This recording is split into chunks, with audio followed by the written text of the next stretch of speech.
Salut l'Empire, aujourd'hui on va réagir à quel impact a le porno sur nos vies. Il y a débat de Tataki. Donc personnellement ça fait déjà une année que je ne me suis pas branlé. Les points bénéfiques sont là. Beau gosse, de l'argent, de l'assurance, sportif, une meilleure productivité. Donc pour moi en aucun cas le porno est positif. Et c'est super bien de s'intéresser à la pluralité des opinions. Nous n'allons pas nous enfermer dans notre opinion selon laquelle le porno serait de la merde. Alors je te conseille aujourd'hui de mettre ta fenêtre en navigation privée parce qu'on va parler de X, de films de cul, de films pour adultes, des sites moins 18. Bref, faut qu'on discute de porno. Alors on dit bonjour à l'algorithme YouTube qui risque de censurer cette belle vidéo. On s'abonne à Tataki si c'est pas déjà fait. Et nous on démarre notre enquête avec cette question. Est-ce qu'on a un problème avec le porno ?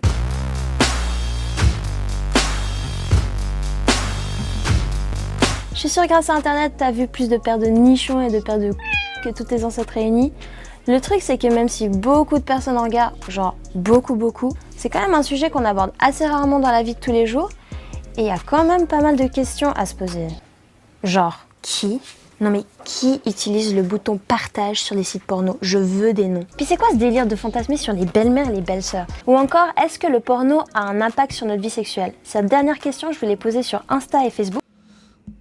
Y a pas photo. J'en avais parlé dans une de mes vidéos, je n'ai pas de copine. Plus tu vas te branler, plus tu vas vouloir ken, et plus tu vas voir ta meuf comme une machine à ken. Donc forcément, ça va ruiner tes relations avec les femmes. Et j'ai eu plein de réponses hyper variées. Alors parmi vous, il y a les positifs, il y a ceux qui sont un peu plus mitigés, et il y a aussi ceux qui parlent carrément d'impact négatif. Du coup, on a décidé d'aller creuser un peu plus tout ça. On va en discuter en détail avec Jérémy qui a décidé de carrément arrêter de mater du porno. Je suis assez curieuse de savoir pourquoi. Assez curieuse de savoir pourquoi. Non, vraiment curieuse. C'est vraiment pas du tout pour se développer, avancer dans ses projets qu'il a arrêté le porno. À mon avis, c'est ça. À mon avis, c'est pour se concentrer sur soi-même. On va voir. Tu m'as dit que toi, t'avais décidé d'arrêter de regarder du porno. Ouais. Parce que ça avait eu un impact sur ta vie sexuelle. Ouais, exactement. Dans quel sens ? Ouais, j'ai arrêté il y a je pense 7 mois maintenant de regarder du porno. Ok. Simplement parce que j'avais du mal à être excité quand j'étais avec quelqu'un. J'avais l'impression d'être con. Ah ok, excusez-moi. Je pensais que c'était pour le développement personnel. Non, c'est juste parce que le gars ne s'excite plus à l'acte sexuel. Coincé dans ma tête un peu. À quel moment t'as eu le déclic, toi ? Bah c'est vraiment quand je me suis dit, bah ouais en fait je suis moins excité dans la vraie vie que quand je regarde du porno quoi. Et ce qui est complètement taré. Parce que quand tu regardes du porno, t'es tout seul chez toi avec un ordinateur. Alors que là, t'as la chance d'être avec quelqu'un, enfin c'est fou, tu vois, que l'acte, tu partages un moment avec un autre être humain, quoi. C'est génial et ça m'excitait moins. Et là je me suis dit, ok, là il y a un problème. Est-ce que ça te mettait des pressions au niveau peut-être de la performance ? Je pense un peu, ouais, quand même. Parce qu'il y a de nouveau tout ce truc autour de la pénétration qui est central et pendant longtemps tu penses qu'elle est centrale. Souvent quand tu commences à parler, les filles vont dire en fait la pénétration c'est cool mais moi c'est pas par exemple le truc qui m'excite le plus quoi. Et toi par contre dans ta tête tu te limites quoi la pression, il faut que je bande. Et donc il faut que je bande non seulement longtemps mais il faut que je bande bien pour pouvoir faire ça longtemps. Et en fait pas tellement. Tu peux avoir des pauses, tu peux avoir des moments de calme, tu peux avoir des moments d'autres choses en fait. Depuis que t'as arrêté, le cul c'est comment ? Et bah le cul c'est vachement bien, c'est mieux, Sérieux ? ouais clairement mieux. Je sais pas, c'est une espèce c'est comme un bouton reset un peu quoi. Je redécouvre le plaisir du cul tout simple en fait. Mais est-ce que tu penses vraiment que le problème venait vraiment du porno ? Ouais je pense. C'est pas pour mettre le blâme sur le porno en général, le fait de filmer des gens qui couchent ensemble, je trouve ça vraiment même une très belle idée. Mais genre. En quoi c'est bien de filmer un mec troncher une autre meuf ? Le caméraman il est là. Allez ken les amis. Je vous filme. Coupez. T'as pas ken assez fort. T'as pas joui assez fort. Mais c'est quoi ça ? Pourquoi est-ce qu'on a toujours cette espèce de format le mec débarque, machin, genre il y a 30 secondes de préliminaire, enfin c'est 10% du truc. Après il y a pénétration, et puis t'as les classiques quoi, tu vois, c'est missionnaire, levrette, machin, tac, et à la fin une éjaculation quelque part sur le corps, sur le visage, et puis c'est bah non en fait. Enfin, c'est quand que ça arrive ça dans la vraie vie, que t'enchaînes tout ça comme ça. Est-ce que pour toi le porno peut aussi avoir des effets positifs ? L'avantage du porno c'est que ça te permet de découvrir des aspects de ta sexualité que tu découvrirais peut-être pas à deux. C'est-à-dire que ça te donne une première porte d'entrée, tu vas cliquer sur une catégorie qui t'intrigue, et tu te dis ah ouais ok, donc je vais aller voir ce que c'est. Mais y a rien d'autre à découvrir à part le zizi. Qu'est-ce que tu veux découvrir d'autre dans ta sexualité? Tu crois qu'il y a un deuxième zizi qui va pop sur le porno ou quoi? Comme tu es tout seul face à toi-même et un écran, tu peux aller explorer des trucs que tu n'irais pas de but en blanc dire à quelqu'un genre ah, on tente ça. Franchement, pourquoi toi t'as accepté de nous en parler ouvertement? Parce que tu sais que t'es le... Bah non, justement, quand tu regardes un porno, à la fin, t'es tout seul avec ta main et ton zizi. À aucun moment tu vas découvrir d'autres choses, à part dans ton imagination. Et cette imagination va contribuer à déformer cette même réalité. Ah ah. Donc ton imagination qui va être faussée va détruire la réalité. Et surtout parce que les hommes qui regardent ne sont pas tous adultes. Ils n'ont pas tous déjà ken. Ce sont des puceaux. Ils vont donc s'imaginer des actes super incroyables. Bam bam, tac tac, ça va de partout. Je vais pas commencer à poser les mots dessus. Mais tous les puceaux qui regardent du porno, ils ont le cerveau défoncé par le porno. Et oui, ça c'est une réalité. C'est fou, enfin, on n'a jamais eu autant accès à du cul sur internet, mais pourtant on a du mal à en parler entre potes, dans la vraie vie. On a du mal à en parler parce qu'on sait tous que c'est de la merde. Là, on est un petit peu à la bourre, on a rendez-vous avec le professeur Bianchi Di Micheli. C'est un sexologue, on va lui poser quelques questions et on va essayer de savoir si le porno ça a vraiment des effets négatifs. Peut-être on peut juste lui dire ouais, vous en pensez quoi du porno? Juste vous en pensez quoi? Voilà.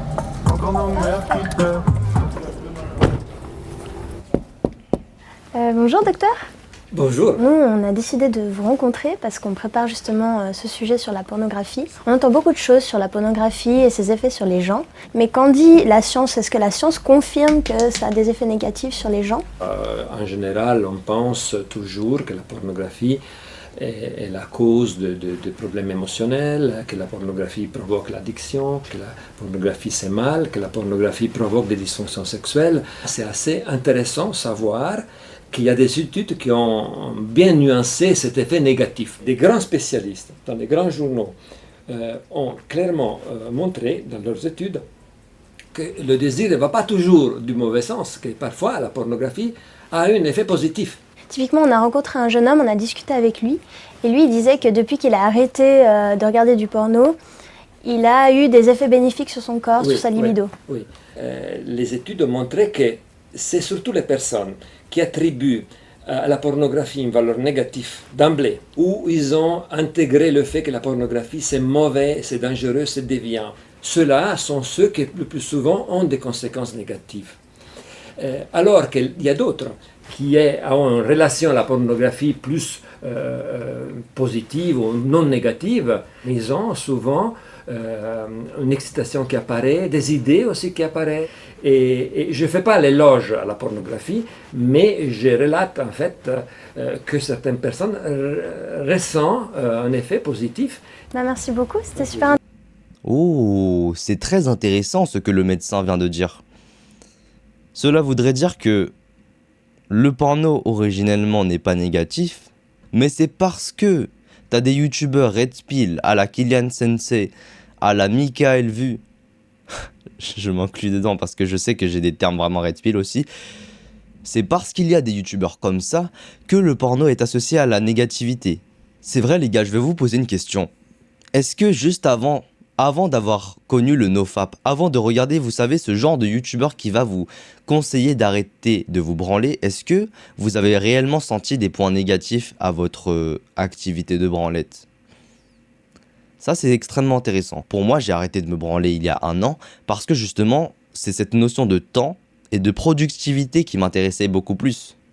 Bah oui, en tant que businessman, tu ne peux pas te permettre de perdre du temps sur des culs.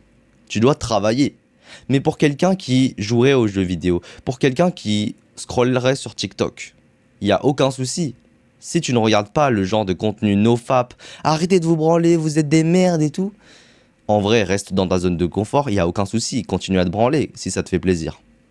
Ce que je capte en fait, c'est qu'il y a beaucoup d'idées sur le porno et ses effets négatifs sur les personnes.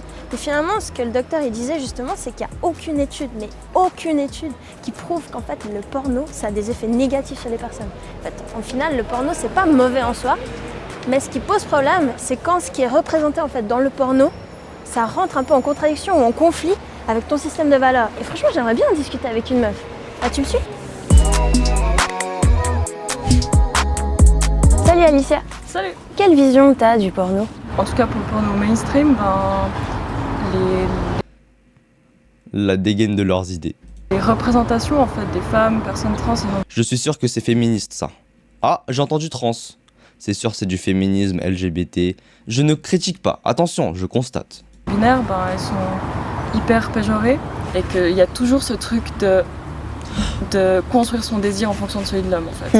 On a parlé avec un docteur en sexologie et nous il nous a dit qu'en fait ce qui pose problème c'est quand ce qui est représenté dans le porno va à l'encontre de ton système de valeurs. Si on était dans un monde parfait où il y aurait plus du tout de patriarcat, plus du tout de sexisme, oui le porno c'est pas un problème en soi, mais je pense que c'est pas le cas et on en est vraiment très loin. Justement il y a des statistiques qui montrent que sur Pornhub en fait un quart des utilisateurs c'est des femmes par exemple. Je pense que s'il y a moins de femmes qui vont voir du porno, c'est parce que déjà leur désir est pas représenté et puis ensuite la sexualité est vraiment vue comme un truc hyper phallocentré en fait, genre le rapport commence quand un homme a une érection et finit quand il éjacule. Il y a beaucoup ce rôle de femme passive qui attend, qui souvent au début refuse et puis à la vue d'un pénis en érection. Et puis souvent si c'est l'inverse, si le rapport de domination est inversé, c'est hyper fétichisé aussi, puis c'est assez marginal. Pourquoi toi t'as voulu en parler avec nous aujourd'hui? Parce que ces temps je suis justement en plein dilemme. Dans quel sens t'es dans un dilemme? Je suis féministe et j'ai aussi des fantasmes qui sont contradictoires. Ok. Ouais, tu veux aussi des grosses bites. Et là j'en arrive à un point où je peux plus les regarder en face en fait. Alicia elle a Tu ne peux plus regarder les hommes en face. Mais tu fantasmes sur leur zizi.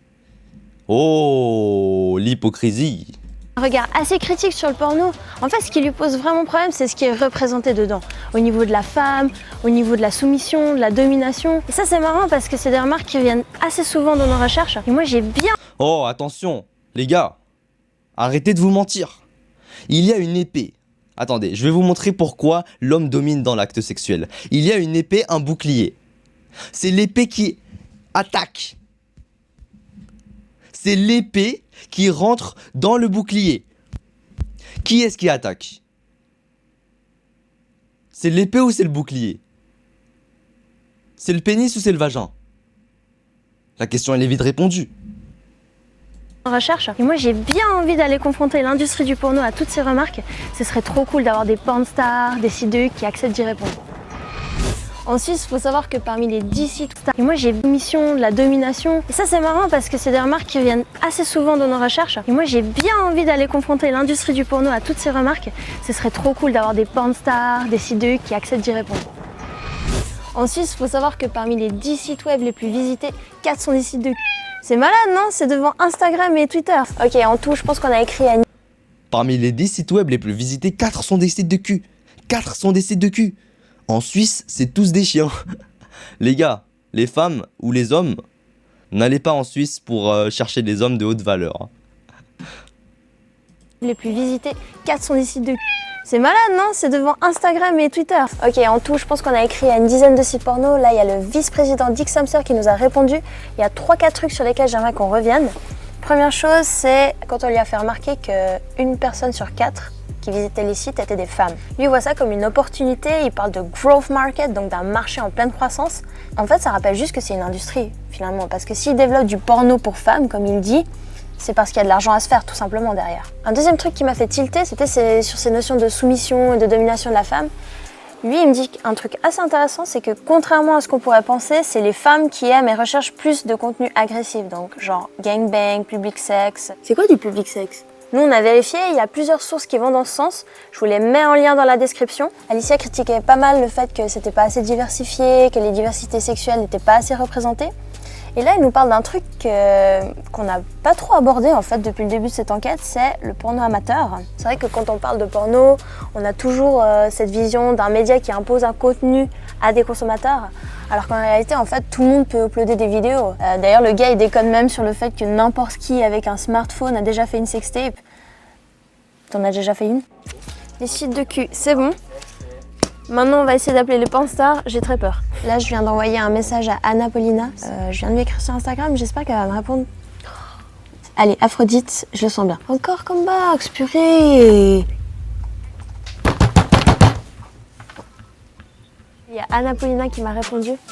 Elle me propose un Skype demain à 16h. J'espère vraiment qu'elle va pas me faire un faux plan. Hein. Bon, j'imagine que certains d'entre vous la connaissent, mais pour celles et ceux qui n'ont jamais entendu parler d'Anna Paulina, c'est une pornstar très très connue. Tu l'as peut-être vue dans ce clip de Vald, dans les vidéos de Pierre Cross, Jimmy Labeu ou encore Thibaut InShape, ou dans d'autres vidéos. En tout cas, moi, je n'ai jamais connu cette personne. Dites-moi dans les commentaires si vous avez déjà connu cette personne pour voir un petit peu votre culture. Une culture plutôt bizarre. C'est parti, c'est bon, c'est que Anna Paulina, je veux dire. Vas-y. Allez, c'est parti. Salut! Ça va? Ça va bien et toi?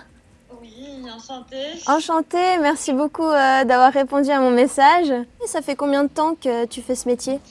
Moi, ça va faire 10 ans que je suis dans l'industrie du mix, donc en tant qu'actrice, réalisatrice, chroniqueuse. Avant de faire ce métier, quelle vision toi t'en avais? Pour moi, une porn star, c'était un peu une femme super-héros. C'était une femme plus dans le sens où elle a envoyé chier la morale dès le départ. C'est assez marrant que tu parles de porn star super-héros parce que c'est pas du tout la vision qu'ont les gens.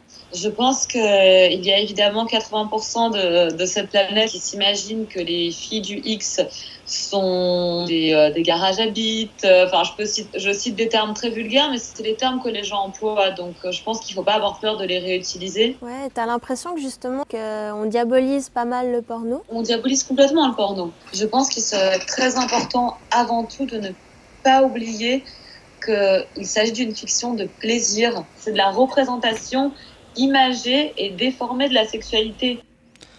Alors attention, bien sûr que les actrices porno ne sont en aucun cas des salopes dans la vraie vie. On est d'accord. Mais en tout cas, il faut diaboliser le porno. Le porno victimise les adolescents. Mais c'est cool. C'est comme le cinéma. C'est un divertissement à visée masturbatoire. Il n'y a pas besoin d'en faire des caisses et des titres racoleurs et d'imaginer que les filles souffrent comme pas possible et que les pauvres ados sont victimes de la méchante pornographie. Calmez le. Ah si. Les adolescents sont victimes de pornographie. Les adolescents deviennent addicts dès l'âge de 11 ans. J'avais vu une étude dernièrement, sur ma vidéo « Je n'ai pas de copine », c'était sur cette vidéo-là. J'avais vu l'étude selon laquelle 50% des enfants de 13 ans se branlent déjà. Les gars, le porno touche tout le monde. Le porno rend addict tous les chiens. Quand je te parle de chiens, je parle d'hommes. Je suis désolé, c'est vrai que utiliser le terme chien pour décrire... Ah, c'est pas ouf. Excusez-moi.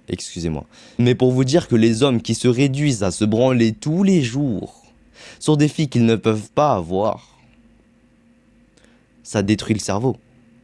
Ça détruit le cerveau parce que, déjà d'une, dans ta tête, tu kennes la meuf. Donc dans ta tête, tu as fini le jeu, en gros. Tu te dis, vas-y, c'est bon, je peux ken la meuf. Mais non, c'est pas la réalité. Ce n'est pas la réalité. Et au moment où tu vas revenir à la réalité, juste après ton éjaculation, tu vas te sentir comme une merde. Et ça a été montré. Parce que justement, il y a le pic de gratification instantanée, de dopamine de la mort. Et ensuite, retour à la réalité, il n'y a pas de meuf, il n'y a rien. Tu pues la merde, tu pues de l'anus. T'as pas de projet, t'es nul. Discours, quoi. Aujourd'hui, les jeunes ont accès à leur smartphone dès, je pense, 11, 12, 13 ans. Voilà. Donc, depuis leur smartphone, Elle-même le dit. Des enfants de 11 ans se branlent. ils ont accès à un contenu illimité. Tu parlais aussi des scènes un peu hard, un peu trash. Et tu penses que ça peut influencer leur vie sexuelle, leur sexualité? Au lieu de taper sur la pornographie et de dire que tout est de la faute du porno, mais je pense qu'à l'école, un référent adulte qui leur parlerait de qu'est-ce que c'est le porno, qu'est-ce que c'est le plaisir, qu'est-ce que c'est le consentement. S'il y avait vraiment des cours d'éducation sexuelle. Attends. Attends, tu crois vraiment que ma mère voudrait que...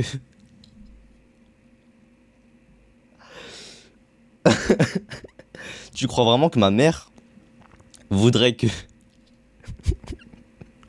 que j'apprenne comment... C'est bon, vous m'avez compris.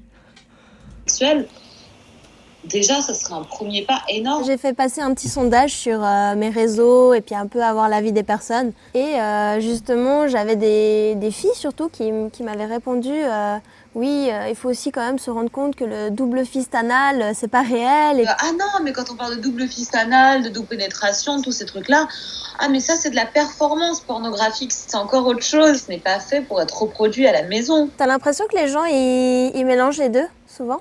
Bien sûr, mais ils mélangent les deux parce que personne ne leur explique. Par exemple, cette impression pour les hommes de devoir être très puissants, de faire l'amour dans plein de positions, certaines qui n'ont aucun intérêt, à part dans un porno, parce qu'on les fait dans un porno pour ouvrir le cadre, tout simplement. Donc reproduire la même position dans le privé, sachant qu'il n'y a pas de caméra, il n'y a aucun intérêt. Et apparemment, il faut vraiment le répéter, répéter, répéter. Le porno est une fiction. Ne demandez pas au porno d'être la vraie vie. Ou dans ce cas-là, tournez-vous effectivement vers un porno plus réaliste. Et dans ce cas-là, ok. Très bien. Mais tu crois vraiment que des enfants de 10 ans, de 11 ans, de 12 ans, de 13 ans, quand ils se branlent tous les jours, ils ont cette lucidité de se dire « Oh, c'est pas la vraie vie ». Mais non, quand ils auront leur meuf, ils vont penser à tout ça. Parce que pendant 3 années, ils se sont branlés sur des meufs qui sont extrêmement bonnes, qui ont des gros seins, qui ont... Ce n'est pas la réalité. Et pendant 3 ans, ils se sont fait laver le cerveau.